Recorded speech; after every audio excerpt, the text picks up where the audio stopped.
Le professeur Didier Raoult, Frédéric, poussé vers la sortie, le directeur général de la PHM à Marseille, François Crémieux, souhaite qu'il parte à la retraite. Il aura 70 ans à la fin du mois. Didier Raoult est fondateur et directeur de l'IHU de Marseille. C'est l'Institut Hospitalier Universitaire, c'est ça? C'est lui qui l'avait fondé. Et pas question pour lui de renoncer. Directeur général et il l'a fondé. Voilà, c'est ça. Et pas question pour lui de renoncer à son bébé et à tout le système, parce qu'il y a tout un système, et ça tu vas nous l'expliquer, qu'il a mis en place. Il y a besoin de tourner une page et d'organiser l'avenir de l'IHU. François Crémieux sait qu'en déclarant cela, il se lance dans un combat colossal. Didier Raoult a tout de suite demandé à pouvoir cumuler emploi et retraite. Et c'est encore possible. Dans les prochains jours, la décision finale devra être prise par les 18 membres du conseil d'administration de l'IHU, parmi eux 2 proches de notre Didier Raoult, Philippe Douste-Blazy, l'ancien ministre, et Renaud Muselier, président de la région, son ami depuis les bancs de la fac de médecine. Le lobbying Raoult sait faire, c'est la clé de voûte du système qu'il a mis en place, alimenté par son intelligence supérieure. Le Marseillais a construit son empire en développant un puissant réseau d'amitié. Une intelligence supérieure, comme tu le dis, qui lui vaut l'admiration de tous ses pairs. Oui, les 144 pages de son curriculum vitae parlent pour lui. Tous les grands professeurs invités dans les médias reconnaissent son talent. Soutien ou détracteur, il commence systématiquement par saluer son œuvre. Se pose ensuite la question de la quantité de celle-ci. Une recherche récente sur le portail PubMed évalue à plus de 3000 les articles scientifiques qu'il a signés en seulement 8 ans. Je cite, « Son fonctionnement est très simple », explique un de ses adversaires. Un chercheur apparaît comme auteur d'un article à partir du moment où il y a contribué. On est d'accord. Dans un cycle normal de travail, on peut donc co-signer 10 à 20 articles. Lui, il co-signe tous les travaux de ses doctorants. Didier Raoult arrive ainsi à un nombre incroyable de publications annuelles. Les scientifiques sollicités jugent impossible qu'ils puissent toutes les vérifier, mais il occupe le terrain. Et c'est rentable. Tu me feras pas oublier de co-signer ton travail tout à l'heure.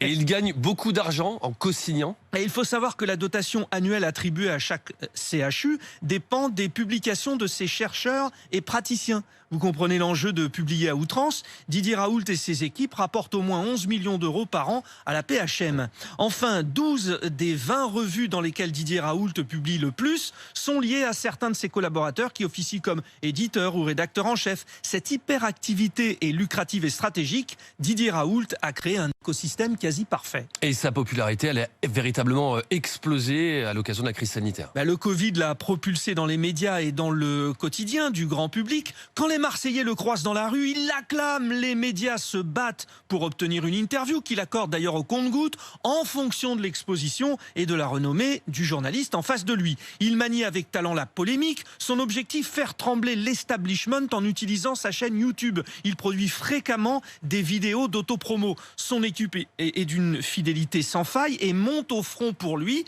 Ça fait peur. Ça fait du bruit, il est incontournable, il fait de la science comme on mène une bataille. Et d'ailleurs, il a constamment défié les autorités au cours de cette crise sanitaire. Souvenez-vous, quand le ministre de la Santé a pris un arrêté pour limiter la prescription de l'hydroxychloroquine, le produit qu'il a promu pour éradiquer le Covid, Didier Raoult a claqué la porte du comité scientifique et a continué à prescrire le médicament. De nombreux élus de l'opposition lui ont emboîté le pas pour défier le gouvernement. Voilà comment Raoult s'entoure de précieux alliés, vous avez compris. Quand il est devenu incontournable, le couple présidentiel Brigitte et Emmanuel Macron l'a régulièrement sollicité pour appréhender la pandémie. À l'époque, le président Sarkozy avait soutenu son projet de pôle d'infectiologiste et en 2010. Son IHU est le plus gros investissement public dans la recherche des 20 dernières années. Les collectivités locales ont investi massivement sur son nom. Alors, il faut se rappeler pourquoi la chloroquine avait tant défier la chronique.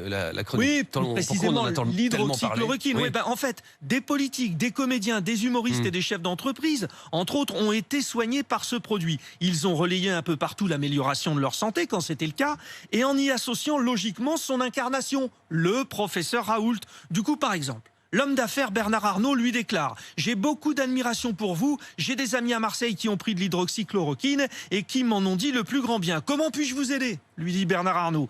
Les deux hommes se sont téléphonés plusieurs fois. LVMH a aussi envoyé du coup des milliers de blouses, etc. La chloroquine aura été une bonne affaire pour le professeur. Alors du coup, pourquoi le professeur Raoult est-il poussé vers la sortie? C'est la limite du système, se brûler les ailes. Ces déclarations volontairement provocatrices plombe l'action médicale pour lutter contre l'épidémie. À force de vouloir étonner, impressionner, Didier Raoult a déconcerté l'opinion publique. Et en ces temps déterminants pour l'avenir du pays, les politiciens ne peuvent pas prendre le risque de le soutenir. Je le prends à mon compte, il est donc temps de partir.